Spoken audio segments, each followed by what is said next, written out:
Amy Foley, Good morning, I'm Jesse Atkinson. and we serve on missions together.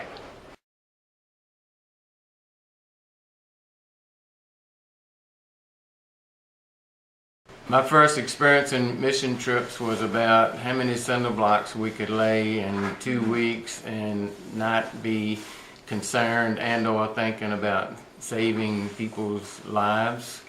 And over the years we began to build relationships, and I found out that the relationships was more important than the building that we were building. My first mission trip was when I was 17, and I knew that I had a deep desire to travel. How's that for a holy calling? And but I also had a desire in my heart to minister and to serve people and to tell people what God had done in my life.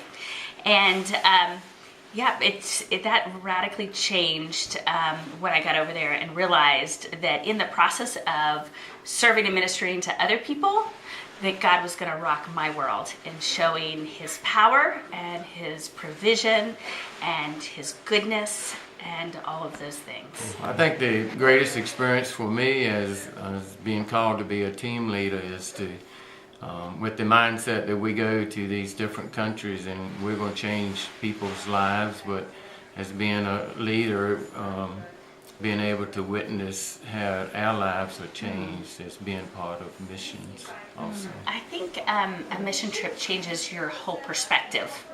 And I like to say a lot that once we get outside of our comfort zone, we hear God differently. And we just hear and see and experience Him in ways that we can't at home with the busyness and noise of our life.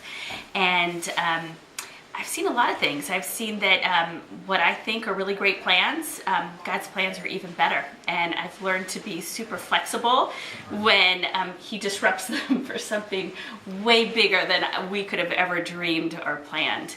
Being on mission means ministering to your neighbor that's the house right next to you. And it means ministering to your friends and ministering to the parents of your kids' friends. And it may mean going on a mission trip, and it may be just doing something locally in where we're sharing God's love. And God didn't complicate things for us. He made it pretty simple. And He said, love me with everything you have. We can only love Him well if we know Him well. So we only know Him well spending time with Him. And then He said to love other people well, and the same principle applies. We can only love other people well if we're willing to get to know them and invest the time with them.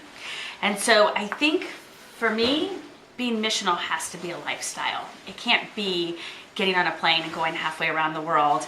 Now, I will tell you, I think you should all go, because I think we do. I think God resets us when we're in a place that we're uncomfortable.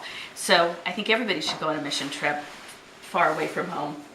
But I also think that for some of us that just isn't possible. We can't imagine doing that. So I think we all need to start right in our backyard. We were going to a different location every year, and we did not build any type of relationships. It was a trip that was more meaningful to the team members to maybe see a different part of the world and to go and do good deeds and leave and come back home and say, where can we go next year? Where's a beautiful place to go next year? And once we started going to Costa Rica, for example, it was a long project, and we were able to understand and build relationships that was not our intentions to go and do on a mission trip, but we found out that that was one of the blessings of going on mission trips, to go back to the same places and build these relationships.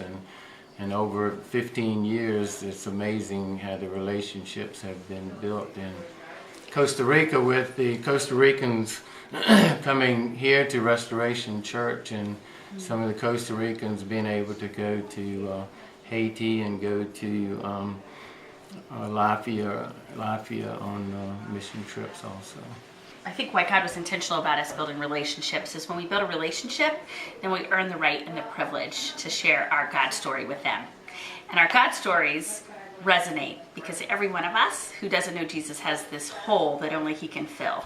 And so for our friends who don't yet know Him, our God stories resonate. And our words are never empty when he sends us on mission, whether it's here or somewhere else.